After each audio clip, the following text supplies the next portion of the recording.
Well, it was really good to finish up winning 2 out of our last 3, particularly winning these last 2 games at home against Tennessee and now good Mississippi State team. Mississippi State has 4 guys that are really good. The front line of Adu and Smith and Molinar and Stewart in the backcourt, and they all were real factors. But our guys continue to compete, and I'll go right down the roster. But JT Thor, he leads us in rebounding. He doesn't even weigh, he's given away 50, 60 pounds in there. Leads us in rebounding. Jalen Williams, I've talked about this a little bit. He can be a real problem and a real mismatch. He hasn't been that every night. Well, you know what? Down the stretch, he was an inside-out threat, and I've got really high expectations for both those 2 young kids. And then Jamal Johnson, once again, you talk about game balls or whatever. I talked about him after the Tennessee game. To play 38 minutes plus and have 7 assists and 2 turnovers and knock down 4 threes, what can you say? Other than, look, he can play the position too. And I'm going to play him some point guard this offseason and next year. Alan Flanagan, again, workhorse. Scores 22, doesn't have a turnover. Got in foul trouble in the first half. Dylan Caldwell, 1 for 1 from 3. He works on that shot all the time. So, and then you know what? Chris Moore played a few more minutes tonight because we needed his physicality. Had a couple of big offensive rebounds, a big offensive rebound basket, and just physically helped us out there. So, good team effort, and good to win 2 out of our last 3. All right, we'll open up for questions. We'll go ahead and start with Mark Murphy. Bruce, can you talk about the last 5 or 6 minutes? It looks like you made a lot of winning plays on offense, defense, and rebounding. We did. The game was close. We could have done a better job with stops. I wasn't pleased at the end with some of the drive-bys. You got to guard your yard. You got to get stops. So I was disappointed in that. Put a lot of pressure on our offense, but we shot 57% in the second half, but we got good looks, and we were able to, out of one of our sets, just sort of play out of it. And we got some really good looks, and the kids executed it. And again, the biggest thing is we only turned it over 9 times. That's as low all season long. So we valued the ball. And you have to against a team that likes to play at a slower pace like Mississippi State. Go ahead, Justin Lee. Bruce, the guys were pretty excited about your 600th win. Just what was that like, to see how fired up they were for that? It was cool. I knew I was getting close, but I honestly did not know that I could get it. Because let's face it, when we were losing early in the year, I was like, not even thinking about it and not really think it was possible. Looking at the schedule too, right? With the Florida, Tennessee, Alabama, But Wes Flanagan came in the office. He goes, "You get this one Saturday. It'll be your 600th." I said, "I don't think it'll be my 600. I know I'm getting close. I don't think." He said, "Coach, it'll be your 600th." So we didn't say nothing to the team. I didn't say nothing to the team. The biggest thing is I'm old. Been doing this a long time.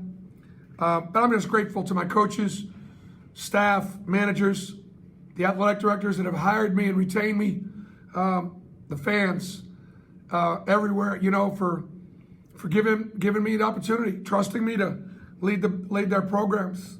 And I'm truly grateful, humble, blessed. God's blessed me beyond what I deserve. And but I keep score. I do. And 600 is a big number. 700 would be even better.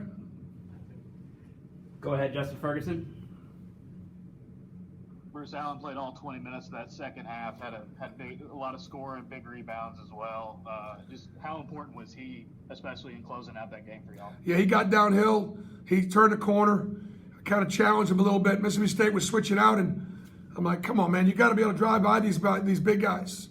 We're getting you double gaps. You should be able to turn the corner. And he turned the corner a couple of times, had some real tough twos. Didn't play for the foul, scored through the contact, and that's what he's got to do.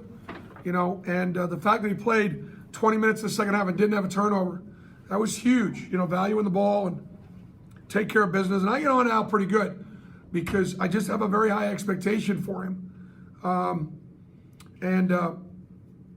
He is he's a handful.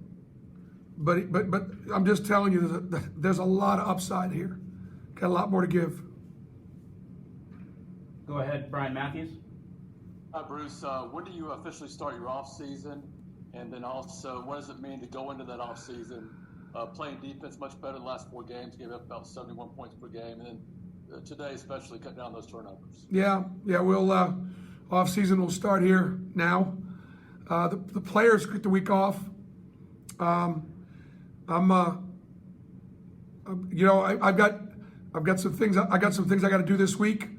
I'll be here, and much of my planning this week will be getting the 5-week program ready for the players, the training, the strength training, the conditioning, the nutrition, the practices, the individual workouts. But the guys are going to get a whole week off, and they've earned it. And then as far as the roster is concerned, there'll be moving parts because there's unbelievable moving parts in college basketball. We got several guys that are going to need to get evaluated as far as where they would go in the draft if they declared as eligible, and we may have a couple guys that will declare and see if they can move their way up or not. And so there'll be some moving parts. We'll keep you guys informed. But for the next 5 weeks after this week off, we'll be grinding. It won't be as much fun as playing games, I can tell you that. Go ahead, Gianna. Hey, Coach. I was thinking back to the beginning of the season when you were saying, the cream of the crop really hadn't established itself and risen to the top, and how that was both good and bad. In the last few games, your starters have accounted for over 85% of the points. What is that, like, how far have you seen them come, and what does that mean for you as you prepare for the next season? Yeah, I think, like the cream rising to the top, you got to give the guys opportunities, and you got to let them they decide who shoots, they decide who plays, and they decide what roles they play. And my job as a coach is to treat them fairly, not treat them the same, but let them play their way in and out of their roles. Get them to go to their strengths, stay away from their weaknesses. And so the reason why our best players played the most minutes down the stretch and played stronger roles is because they've, over a period of time, demonstrated they're our best players. And they've earned it. That's why I don't jack around with a starting lineup. I don't like to do that. It takes a lot to move a guy out. I don't want him looking over at the bench wondering what that is and what that looks like. And I think one of the most important things is having a good locker room.